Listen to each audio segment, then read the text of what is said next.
Happy Monday, everyone. Time for another live commentary.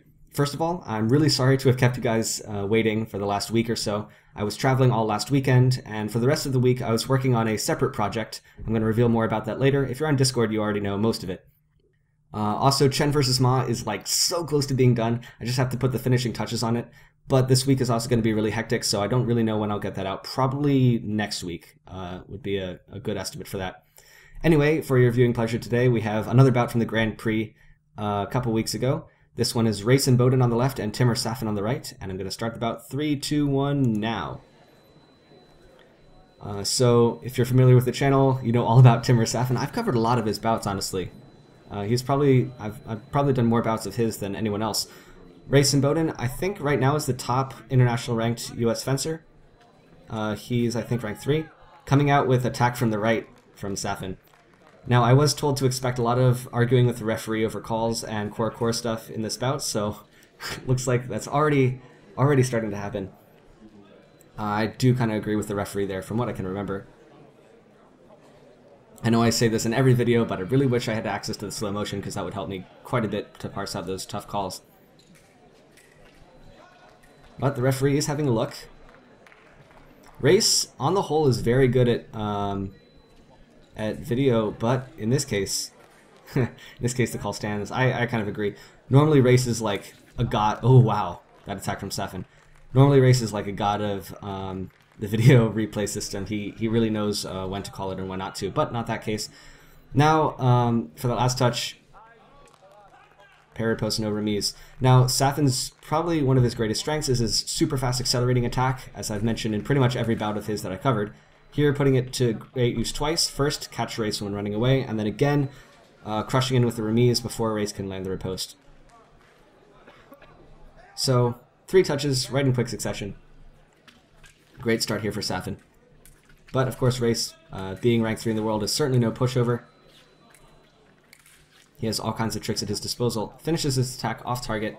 Again, Safin tried to step in, but that didn't really look like a winning action for him, honestly.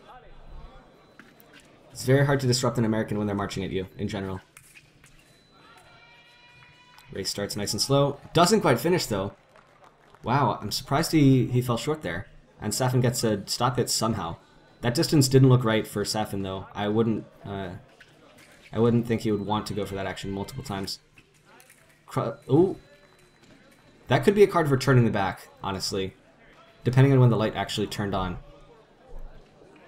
What is the ref going to say? The ref says core first, or is he giving the card?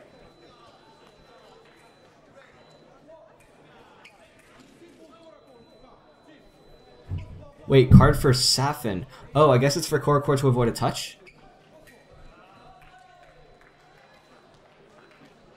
Safin is not happy about that. I can imagine. I mean, yeah, you caused core, but your opponent was also maybe with their back to you, so it's a kind of questionable decision. But it makes sense. Again, long accelerating attack from Safin. This time, either Race found the blade. I couldn't quite hear the blade actions very well. Either he found the blade or he just got a stop hit running away. And I know I say this a lot, but Safin is more inclined to do a one-and-done type attack where he just pulls the trigger and finishes, and he either hits or doesn't. He doesn't do quite as much marching as the Americans do.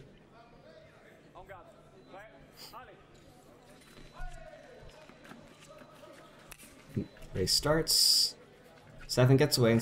This is the sort of march that we see from Safin. Oopsies.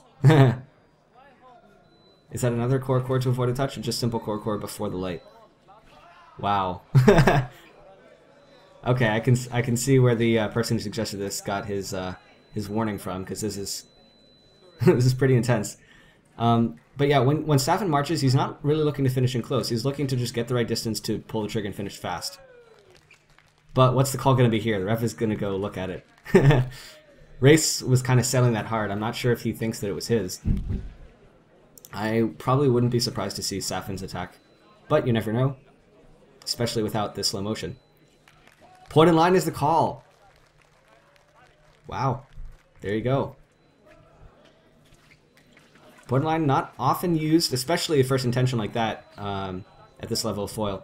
Garrick sometimes does a cheeky point of line thing, but Race does sometimes as well. Misses the riposte though, And again, Safin's able to crush in with the remise.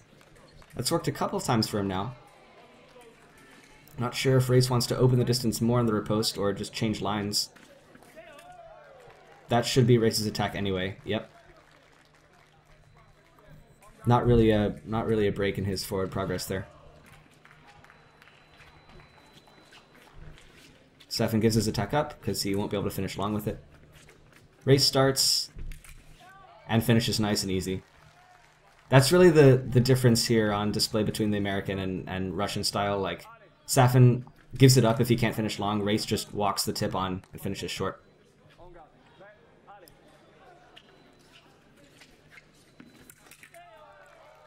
Gets the parry, yep, as he steps in. Very nice. Race does have really good point control. Add that to the fact that he's left-handed.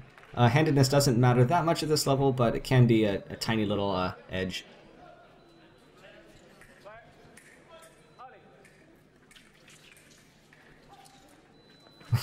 Race again throws out point of line. Oh, wow. Okay, uses point of line to draw Safin's long beat attack, I guess, and then steps in with the counterattack or parry or post. Looked like he was kind of searching Preem as he did it, but he also got a light earlier than maybe he expected. Ooh, that's rare. I don't see Race do that often these days. His bout where he was super cramped against Nick Aitken at that one NAC or maybe Nationals comes to mind. But I don't see that many running attacks from him usually. Oh, cheeky off target to the arm as he's trying to set up an attack. Again, has pointed line. Safin's got to be careful, he takes the blade first. Finishes right through Safin's attempt at a parry. Safin is going to switch weapons. But yeah, at that distance, I feel like Race's point control is a little bit superior. Safin's got a very crisp hand on his attacks usually, but hasn't really been working out in his favor the last few touches.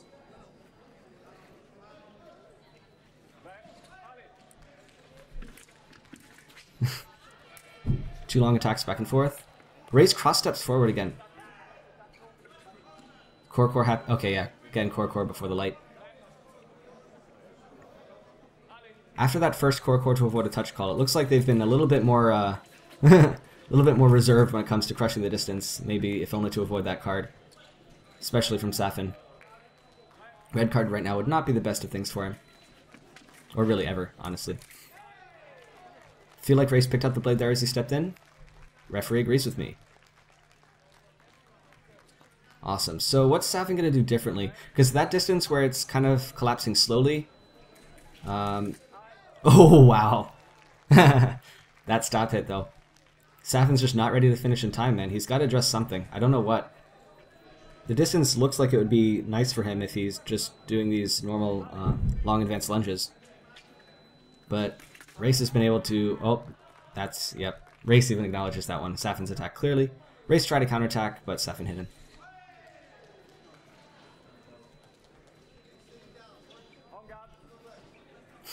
I can kind of hear Greg coaching Race right now. So what's Safin going to do here? Starts with the march. Again, oh, random off target light. What? That was odd. Safin tried to give his attack up because he didn't feel like he was going to be able to finish, but somehow got a light anyway. Maybe a technical problem, maybe he accidentally hit Race in the arm or something. Race finishes, Safin defends, now Safin starts again.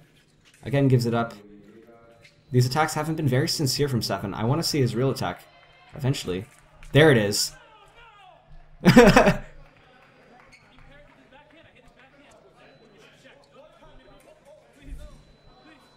Race asks for video because he says that Safin covered target or parried with his backhand.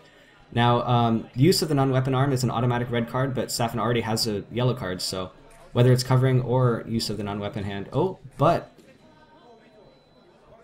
referee doesn't call it after video. So in that case, Safin crushed the distance. Race got a little bit flustered from what he did. I can't remember if that was actually anything worthy of card or not, but like at that distance you'd expect Race to be easily able to pick up the parry post given his previous touches. but perhaps like the very first few, Safin was able to crush in before he was ready.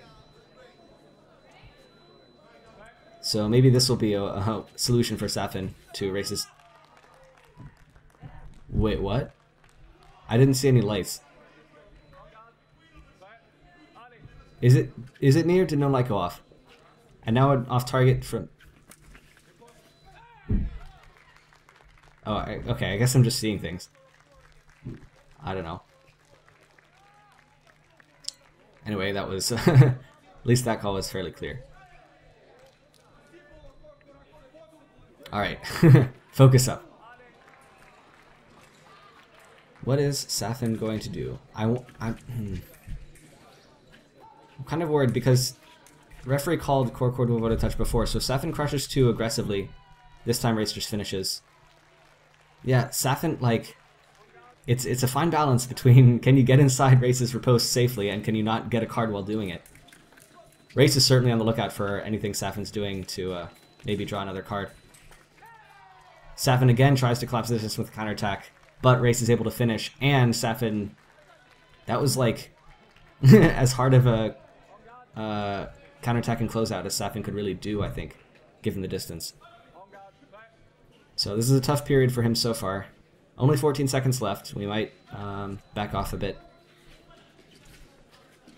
No, Race is still going to march. And Safin is too, still eager to get maybe one more... Oh, that's Race's. That's Race's all day. Gets one more touch before the break. With only 3 seconds left, I think it's likely they'll just let it go. Yep. Oh, Safin gets... Safin basically extends the break by a little bit. Actually, I'm not sure. The clock isn't running on the 1-minute break, but he's switching weapons first. That's a kind of clever tactic, maybe, to get a longer break than usual.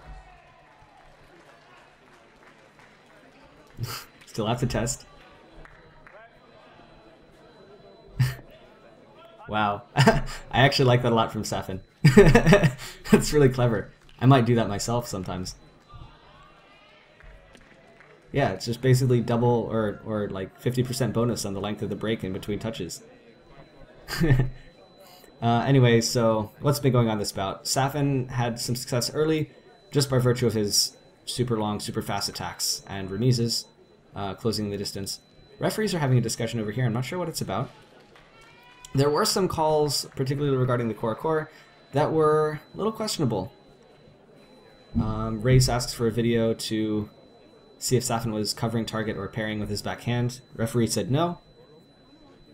Race is now out of video reviews, I'm pretty sure, because he had that one at the very start where he thought it was his attack, but it wasn't. So, this is interesting. But the referee has already given Safin 1 card for core to avoid a touch in a situation that, honestly, my first reaction would be to give the card the other way for turning it back. But, of course, this referee is much better than I am at refereeing this level of fencing. What is the call going to be? I would say simul, because I cannot separate that. Referee, with the aid of the video, might see something that I don't. Attack left. Okay. So, Safin within 1 point of defeat. What can he do differently? I don't know if there's anything. Race's point control at the distances that this bout has really been involving has been stellar.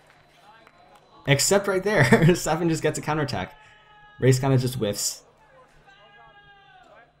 Happens once, that's probably just bad luck. But Safin is still in it. Still alive. A bit aggressive with that finish. Again, tries to close in with the remise. Final call. First pair riposte, no. And then the remise of the riposte from Race.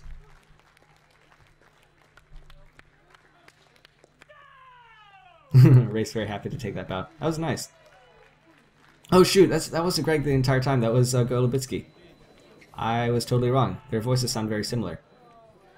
Or maybe Greg was there and he just never walked into the frame. But that was a pretty interesting bout. I'm glad to be back doing these. Take care and stay tuned for Chen versus Ma, and later on Toldo versus Chung, and of course Marcialis versus Evola, the one that everyone really wants to see. Till next time, guys, stay sharp.